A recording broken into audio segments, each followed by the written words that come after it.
and welcome to Radar Mode. I'm Iman Tasleen, and in this show, we explore the world above us. Satellites, rockets, military technology, surveillance systems, cybersecurity, and Pakistan's growing space ambition. Most people hear that billions are spent on defense every single year, but what does that really mean for Pakistan? Where is that money used, and how does military technology work? And how does it protect and shape the future of the country? Now, usually these topics sound very technical and complicated. But here, we keep it simple because today wars are not fought only on borders. They are fought through information, navigation, communication, intelligence, and space.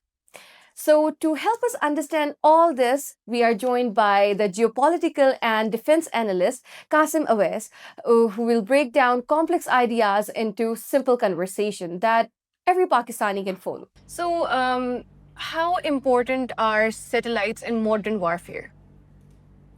Because people nowadays think that wars are just about fighter jets and such things. So, do you think information is as much as important as these tools? देखो,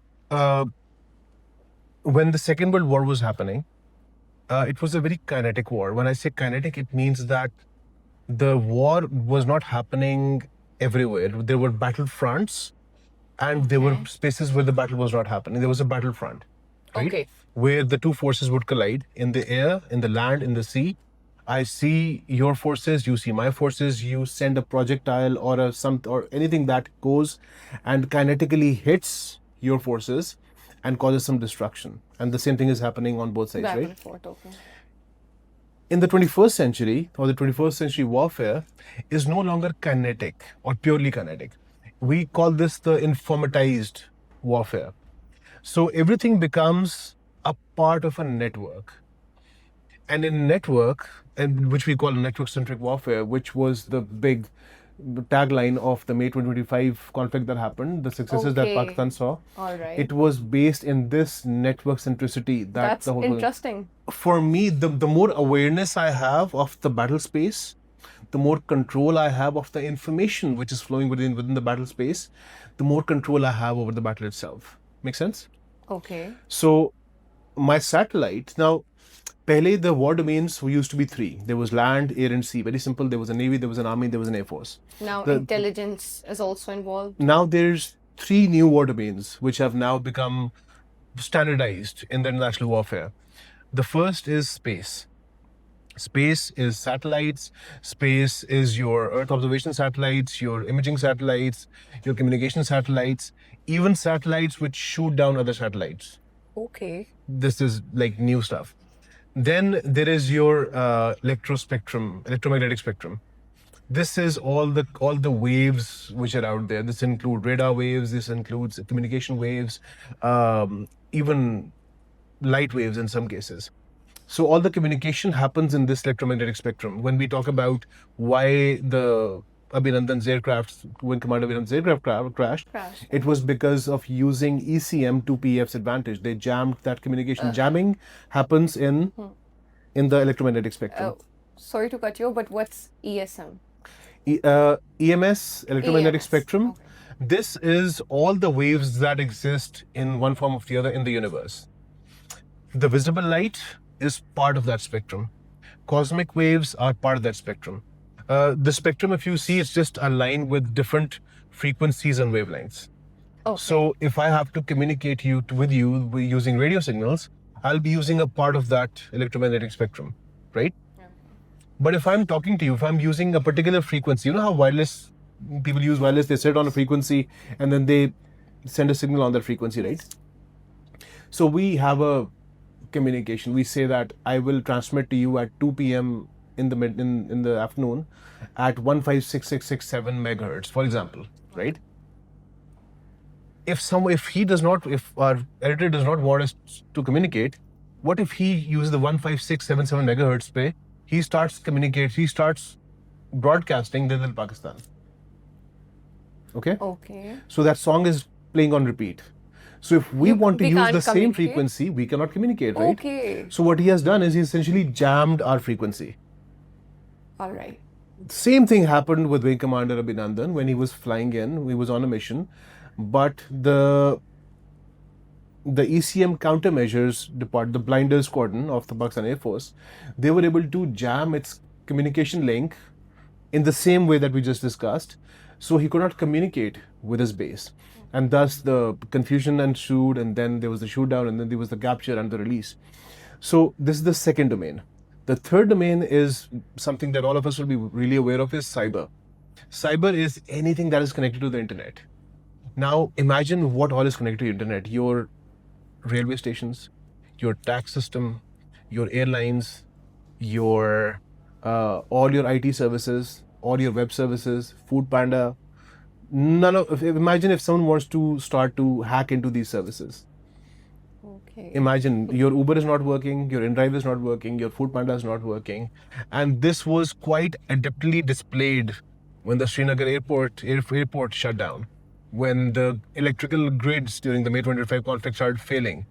Everything is a part of the internet, and everything that's part of the internet is hackable, right? Yes, it is. And then of course, we saw the advent of the AIC, the Center for Artificial Intelligence and um, Communication by the Air Force. This was started like a couple of years ago, and they have done extremely good work in cybersecurity and cyber warfare. Okay. So these are the three new domains. So when we talk about the informatized war, this is within these three new domains that we have included. Satellites form the basis of the space domain. Now, US is they have already raised their space force. Pakistan space program has been augmented by CENT-AIC, by NASTP, the National Aerospace Technology Park, and we have a university, which is Institute of Space Technology, which is centered around these sciences in particular. So, as you can see, Pakistan is paying a lot of attention to Yes. space, cyber, and ECM, EMS, as we have talked about. So you just mentioned about that Abhinandan plane crash thingy. So I want to ask that if a country doesn't have strong satellite system, how badly they can be affected during a war? See, war is only as effective as your peacetime is. They say that, I think it was Sun Tzu who said that if you want to prepare for war, you should prepare for peace. Because the more peacetime you have, the more time you have to prepare for war. Yeah. So satellite and space technologies are developed during peacetime so they can be applicable at war. Pakistan was one of the first countries in this whole region which initiated a space program. In the early days, we were sending sounding rockets. The first satellite that went out from this region was from Pakistan, was Badr 1. So PARCO is the Space and Upper Atmosphere Yes. Research Commission is the main body which develops our satellites. So we have a reasonably good resource pool in satellite manufacturing and development. Unfortunately, because of some reasons, one of the reasons being Pakistan's involvement in the nuclear program, Pakistan's race to develop proper platforms to secure and to deliver nuclear payloads. So the space program took a little back seat while this was happening. But as the new age has informed us, as we've seen in the recent conflicts in Ukraine, in even the Iran-Iraq war, the Iran-US war, satellites have played extremely important roles. Your battle strategy is only as good as your information of the battle spaces. So if a country loses its satellite during a war, what happens next then? What would happen if you lose your eyes? I will But you have lose to my fight. vision. You can't see who you're fighting. You Exactly. cannot see who's fighting you, how many are fighting you, from where they're fighting. So Okay. all of this information is being collected and delivered in real time during warfare. You must have heard there was a huge hue and cry in the Indian media when they said that China was giving direct intelligence to Pakistani forces when the May conflict was happening. But the military usage of the Baidu satellite system, which is the Chinese constellation of about 55 satellites, which gives real-time information on navigation and positioning. So there is a public use of it, and then there's a military use of it. Military use, like we talked about earlier, is very accurate and very, very fast. So Pakistan is the only nation in the world which has complete usage rights over which China has shared with Pakistan, and Pakistan has the military usage rights of this entire Baidu constellation, which was exemplified in the May 2025 conflict when there were, I mean, if you go for off the book records, the Pakistanis knew exactly what movements of the troops are, where the aircraft are being taken off from, where the BrahMos was being fired from, where the BrahMos storage is, where the batteries are being moved. All the movements were very closely tracked by the Pakistani military, and which led to a very quick ceasefire, because if I know every move that you're making, you wouldn't be very comfortable fighting with me, would you? Yeah. So satellites are the eyes of the military. Okay, and you just mentioned a term Beidou. What exactly is it? It is. Beidou is the Chinese constellation of satellites for positioning and navigation. You use GPS, which is another constellation of satellites. That's the US constellation of satellites. It has about 32, 35 satellites, which are covering the entire world. Galileo is the European satellite constellation. GLONASS is the Russian satellite constellation. There was an attempt by the Indians as well. It was called Navik. They launched about 4 satellites, but then they went defunct. It didn't help them much. I think we'll talk about India as well. Baidu is the Chinese satellite constellation for positioning and navigation. But the key differentiator is that it's the latest. So you see, when you launch a satellite, it's up in the air. You cannot upgrade it. Even if you have to upgrade, you'll have to send a launch vehicle from the Earth all the way there, which is very, very expensive. So satellites have a timeline. They have a lifeline. GPS was launched in the early 2000s, in the late 90s. GLONASS was launched. They also have a smaller constellation, but it was launched in the past 20 years. The Baidu network constellation, the Baidu satellite constellation, has been launched very recently. So they featured the latest and greatest of Chinese tech, and it's the most advanced. So it works on a frequency band which is very secure. There is two-way communication happening between the satellites, so you can send short messages, SMS, to the satellite to make it do certain wonderful things. If, for example, I want to track into a particular object, so all these things build your ISR.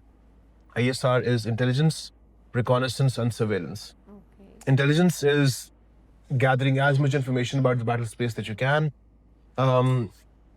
Surveillance is keeping one area in purview. About, say, if there's a military unit that I'm monitoring, I can focus in on it and see where the units are moving, what are their habits, how are they operating. And reconnaissance is, say, if I want to hit a particular target, I will send a reconnaissance team using maybe a satellite to make sure that the target is there, how closely it's guarded. So it's a more short-term thing. Surveillance is a slightly long-term thing, and intelligence keeps feeding to your battle space picture. So you can see it's very, very important. The more you know, the better you'll fight your battles. Okay. So as now we are in this topic, so I would like to ask that how important is the role of China in helping Pakistan develop its satellite system?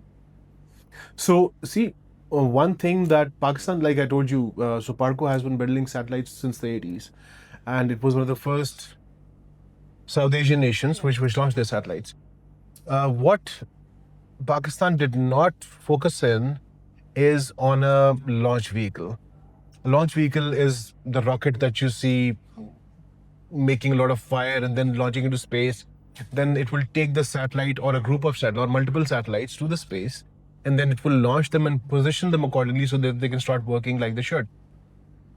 Pakistan did not have its own space launch vehicle technology. So Pakistan started working with China using the Chinese Space Agency and asking for their help to launch our satellites. So in one way, it makes sense that because that journey of technology development would be a long term. It will take us a couple of decades to develop our own cryogenic rockets and engines and that whole infrastructure that will support this industry. And it was a shortcut to just hand over to China, and China has been quite reliable and very friendly and very helpful in launching our satellites and making sure that they're working right. Because if you remember, two consecutive satellite launches by the PSLV launches failed, and the satellites that were on board, they got destroyed. This happened twice. So you need a very reliable tech, reliable partners, reliable space partners, because you cannot get many do-overs with this. If the launch does not happen, then everything is destroyed. So far, Pakistan has had an amazing relationship in data sharing, in technology sharing, in using the Chinese Space Agency to launch our rockets into space. And that engagement is increasing over time. I'm sure all of us know that Pakistani astronauts are scheduled to go up on the Tianglong Exactly. I was space station. actually about to ask you that this specific thing is getting a lot of attention nowadays, It and should. the China's main program, two Pakistanis have been selected. So, what advantage does it give to Pakistan? Now, this is a massive step in manned spaceflight. It definitely First of is. all, it raises Pakistan's space portfolio to a point which was unseen or unheard of. Very, very select few nations have had the opportunity to send an astronaut into space and conduct research. So, uh, Pakistani universities across Pakistan, they've selected about 30, 40 experiments which are directly connected with science and technology development in Pakistan, in our military research as well as civilian research, which will be conducted by the payload specialist. Whoever will be selected, one of these two will be selected. And I think they're flying somewhere in October. So those experiments will really help Pakistani scientists and Pakistani physicists and rocket space engineers to understand how manned spaceflight works. Uh, and there are quite a few biological and physical and scientific experiments that are going to take place in zero gravity, which is a very subtle environment where a lot of research happens. So this will be a major step in Pakistan's scientific revolution, and our it'll be a big milestone on our journey to space. Okay. So we see that countries like India, US, Russia, they are investing billions into space technology. Now, I do know how satellites are important, but can you please brief us on this as well? So there's two things happening. One is that the satellites which have been launched in the 70s and the 80s, they're now getting defunct, right? Because satellites have a lifetime, and always the as technology is advancing at a very fast pace, you would want all those technological features to be present in your satellites. For example, satellite killers. Now, these are satellites which are only designed to shoot down other satellites. Okay. So they are specific kind They're of satellites. specific kind of satellites. Okay. There is also land-based missiles which are called satellite killers. So you shoot something from the air and it can hit a satellite maybe 300 to 400 kilometers in the space. So protecting your satellites, upgrading your satellites, and adding to your satellite constellation, it adds redundancy. So if you look at the US Space Force, now they have a huge satellite, they have a huge space agency. NASA has a huge budget, but they're not just sticking to the Earth. They're sending their satellites out of the solar system. Now there's one of their satellites is going out of the outside, even Pluto's position. They're going so far. But one of the reasons why satellites are becoming so important is because the warfare has evolved to a point when everybody wants to have all of their checks in place. Satellite guidance becomes extremely important when we're talking about ICBM and MCBMs, which means What are these? These are your intercontinental and medium range ballistic missiles. When we talk about the Shaheen 3, the Ababil, the Hataf 3, now these are missiles which take their trajectories goes into space and then they travel their distance and then they come down at their target at a very, very fast speed, right? They again, they're part of the network, right? So they're receiving the information, their guidance information from multiple sources. They're using inertia, which is the gravitation. So they have gyros which stabilize their flight path and make sure that it's traveling in the same direction. Then there is GPS or Baidu in our case. By the way, Baidu is the default positioning system for all of the GF-17s and all the J-10Cs. The F-16 still use GPS, which is a little hurdle at times, because if America wants to switch off their GPS, they technically can, but that will not affect all the GF-17s or the J-10Cs, which is the aircraft which the Air Force is using. So in terminal guidance, especially when we're talking about submarine launched ballistic missiles. Now, a submarine is moving, it can be anywhere. So every time submarine, I'm sure you know that submarine launched deterrent forms the base of a nuclear triad. A nuclear triad is if a nuclear armed nation like Pakistan wants to have a second strike capability, then you need a submarine launched deterrent. What second strike capability means that if one day our adversary, for as an example, India, wants to take out all our military facilities in the land and in the air, they can do it by just sending a bunch of missiles which hit all our air bases. I mean, in a hypothetical scenario, it's possible. Yeah. What they cannot hit is the submarine which has a nuclear missile and they don't know where it is. So even if all our land-based and air-based assets are destroyed, we still have a second strike capability. Now, the Indians have their Arihant-class nuclear submarines. The US has all the nuclear submarines. They have this huge nuclear submarine triad. The Russians have it. Chinese have their own nuclear subs. We, at this moment, do not have a nuclear submarine.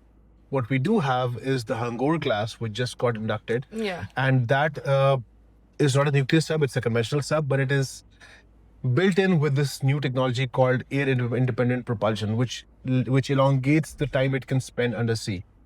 And we know that it is designed to fire Babar cruise missile, Babar 3 cruise missile, which has a range of about 400 to 500 kilometers, and it has the ability to carry a nuclear warhead. But a ballistic missile has a much longer range. It can go from 5,000 to 10,000 kilometers. Our military needs are not that much. We don't need to have a dominance in the space or in the missile defense shield, but we do need to have that ability to make sure that our enemy understands that if they strike us first, we also have a backup to strike them back. And satellites play an immensely important role when cruise missile guidance is happening or the ballistic missile guidance is happening. So the satellite will give you the exact location as to where to go, how to position your trajectory, and also terrain mapping.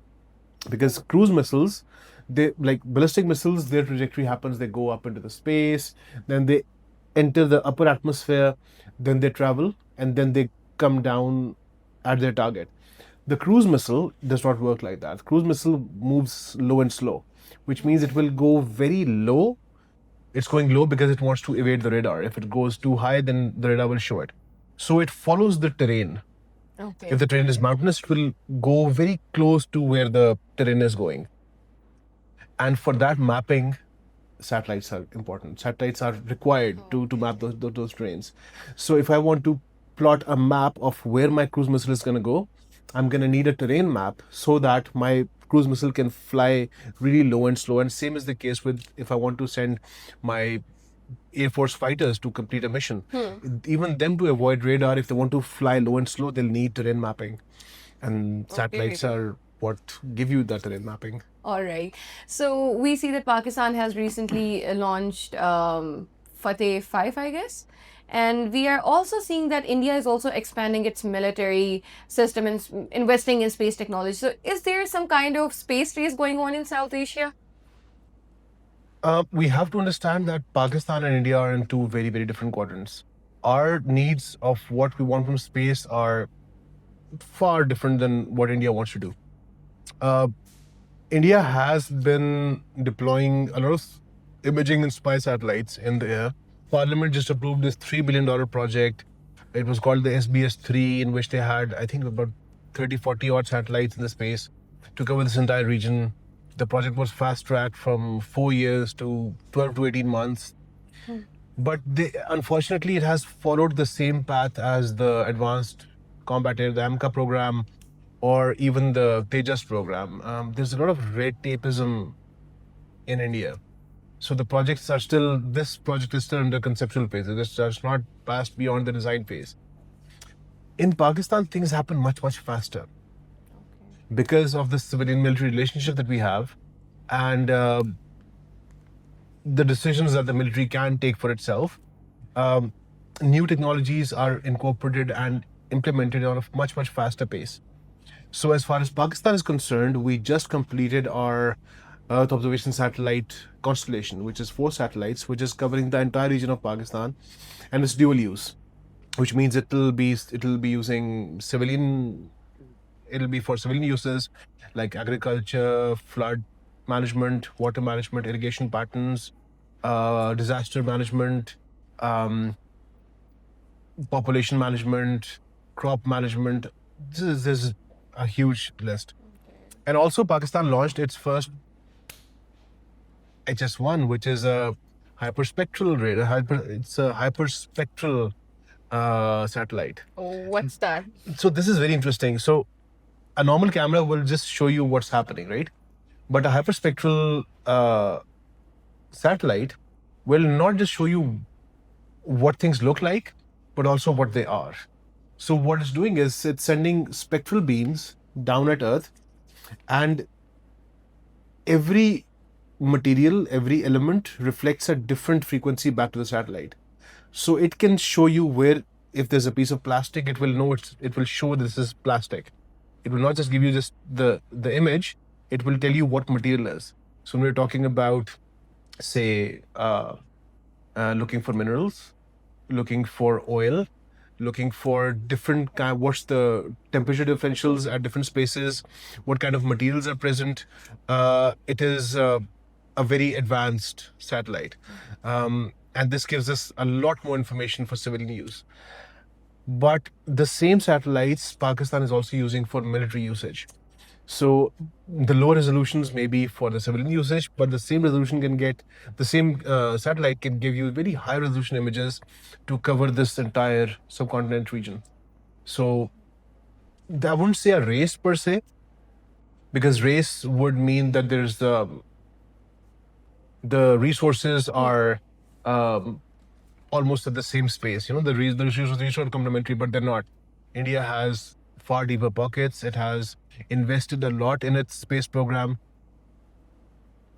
Unfortunately, it hasn't been that successful recently. India has been hit with a stroke of bad luck, you would say, because previously I really appreciate the kind of science and development they've had. Some really notable figures in space physics have emerged there.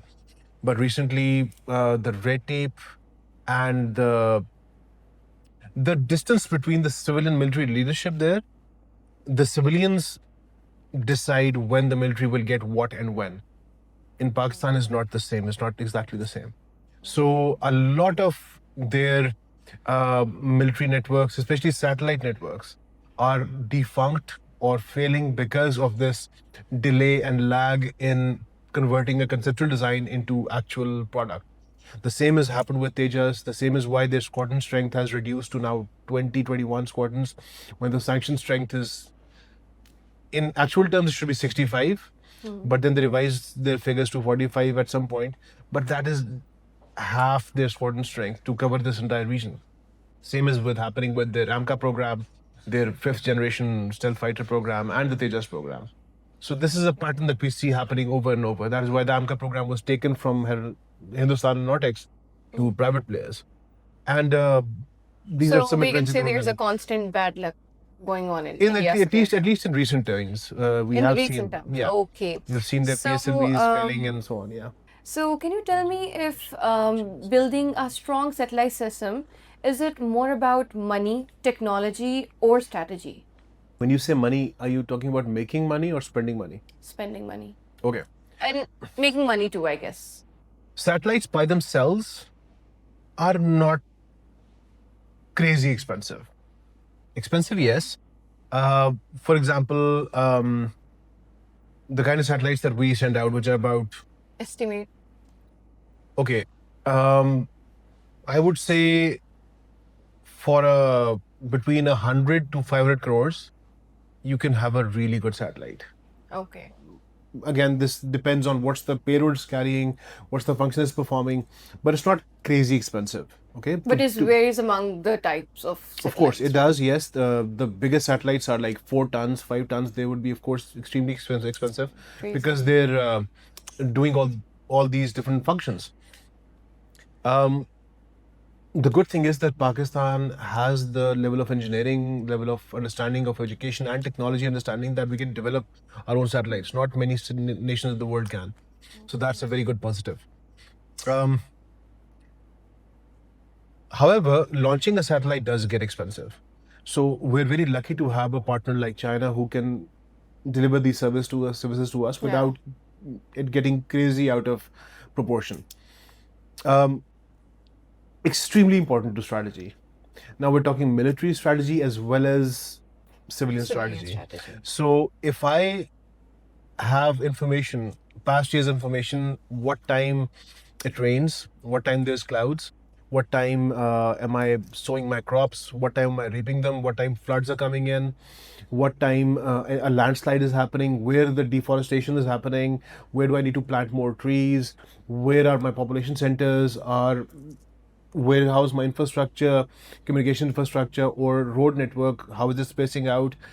There is insane amount of information that builds our national strategy based on the information that we're getting. Same is the case with military strategy. The more information we have about where enemy units are positioned, where their assets are, how their assets are being used in real time. So this is happening through there's patterns that we see evolving over time. But then there is the actual battle itself, and we know in the past year we have had our share of battles. So real time information means what I think it was Vice Air Marshal Aurangzeb Sahab who gave that world famous presentation when he showed that we knew exactly how many aircraft were taking off, from which airbase they were, in what numbers they were, which type they were, what ammunition they were carrying, at what exact time they released their ordnance, because immediately after that the Pakistanis started shooting at them. So the munitions that were being fired were being guided by the AWACS, which was connected to the satellite. The AWACS was sending us information to the missile. The missile had active, passive homing.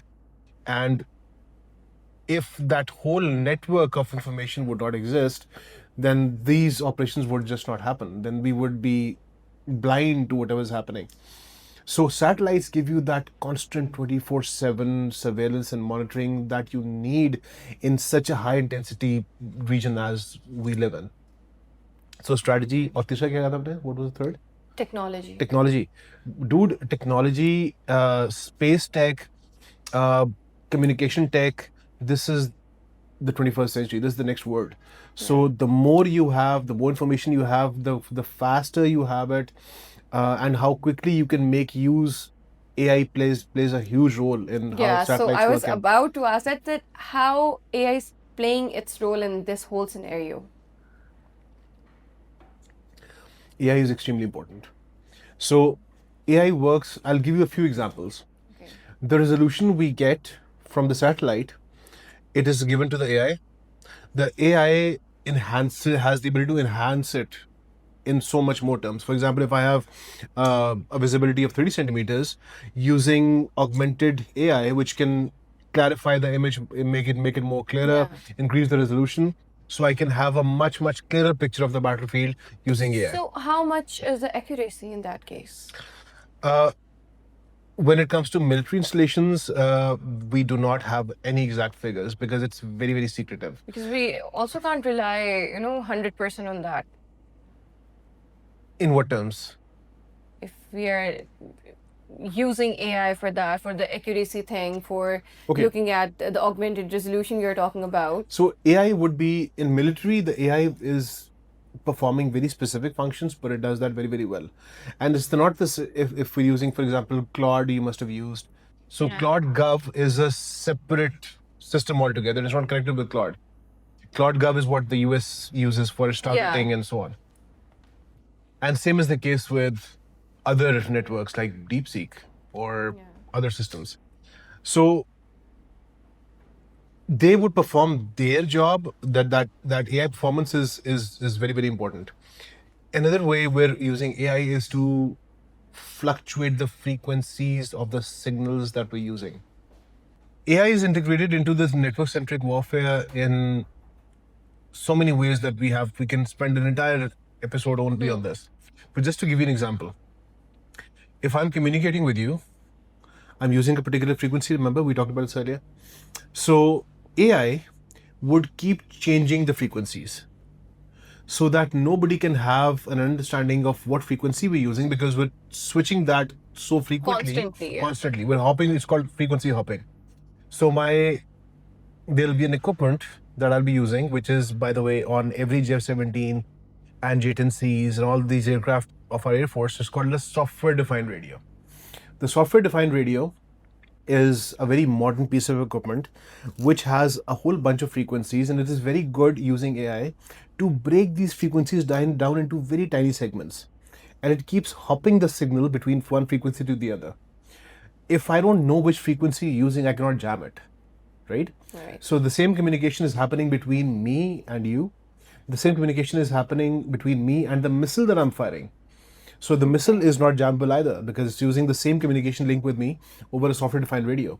The same communication link is also on my ground station, and they're communicating with me. So all this communication loop between the sensor, which is the radar, which has detected a foreign flying object, the shooter, which is another J-10C, and the relayer, which is maybe an AWACS, all of these over software-defined radios with AI constantly hopping their frequencies so that nobody else can come in and jam these frequencies. So this is one of the ways, right?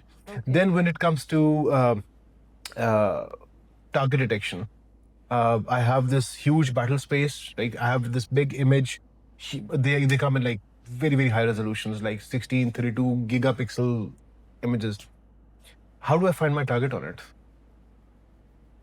If I want to find where the batteries of, say, S400 are, I can just ask my AI to keep a track. Even if the battery is moving, the images are being relayed constantly, right? So if the battery is moving, the AI will trigger me. This battery is moving from here to here. All right. I have now my updated information. So I have a very clear picture of the updated real-time data, real-time battle space. So things are happening instantly through AI, Instantly, and definitely. the speed of processing information becomes much, much, much faster when we're using AI to augment and to help us Yeah. process that data. So much time gets saved. So, Kasim, my last question to you for this episode. Looking at the 10 to 20 coming years, how do you see the future warfare as compared to today? When we look at the future of warfare in general, Yeah. there are two types of thinking which exists. One is the Cold War thinking, which is the 20th century warfare. The big nations like Russia, like the US, they have built their militaries based on the 20th century warfare, which means kinetic warfare. That is why you see huge warships, you see aircraft carriers, big, big, big ships, which have the capacity to, there's an entire battle group which is going and projecting power to a different region in the world. But if my satellite can see your aircraft carrier all the time, I know always where it is. Doesn't it make for a really easy target? And it's a really big target, so I can shoot as many missiles I want at it. Maybe it will drop 80%, maybe if 2% hit, your aircraft carrier is gone. That there goes your $50 billion just like down the drain. Failure. Right?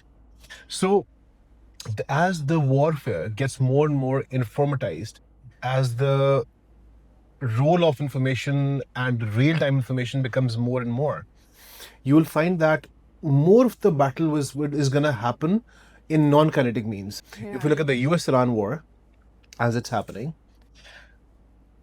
there's no ground operations happening right now, right? Everything is being done from the air and from the space. I feel that as the world progresses, the warfare will go from these three domains, land, air, and sea, into the three domains which are newer, that is cyberspace and electromagnetic spectrum.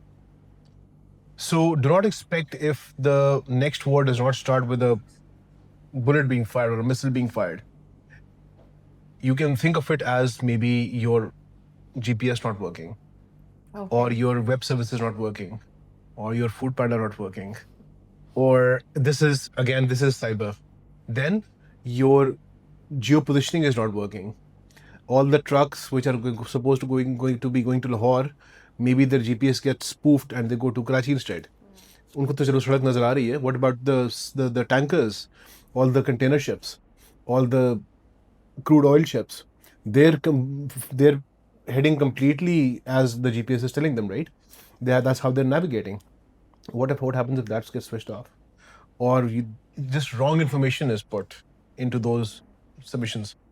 And of course, then there is we talked about space, we talked about ECM. Your Okay. telephone signals get jammed, your power grids get taken off, your hospitals have no light, uh, your airlines get distracted, they have different GPS coordinates being given. So, destruction of the civilian infrastructure or trust in the civilian infrastructure might come before the first bullet is fired. And when it's fired, then that opens the entire that raises the threshold of the kinetic warfare much higher, rather lowers it. So the war in the future will not be as we have thought कि देख इधर से tank आएगा इधर से जहाज आएगा तो आपस में वो मारेंगे. That will be at a very later stage. You might see the space, cyber, and ECM being exploited much earlier. So yeah, we are gonna see a shift of 180-degree then. Not 180, because 180 would mean that you would still have an idea as to what's happening. Okay. If your power grid gets taken off, for example, how do you know who does it? How can you blame anyone? Who it could be China, could be India, could be anybody, could be Pakistan, right? So if a missile is coming, you can track it from where it's launching, right? But if a cyber attack is happening, it could be some rerouted IP that you cannot trace. So you can't even blame someone for it. Get it? So the face of the enemy gets a bit blurred when we come to cyber and space and electronic. All right, Kasim. So this brings us to the end of today's episode of Radar Mode. A big thank you to Kasim for sharing his insights and helping us understand these important topics in a simple and practical way. Because space is no longer just about astronauts and science fiction. It is now connected to communication, defense, economy, technology, and the future of nations. And as Pakistan moves forward in science and technology, understanding these subjects are really important. So, I'm Iman Tasleem, and this is Radar Mode. Thank you for watching.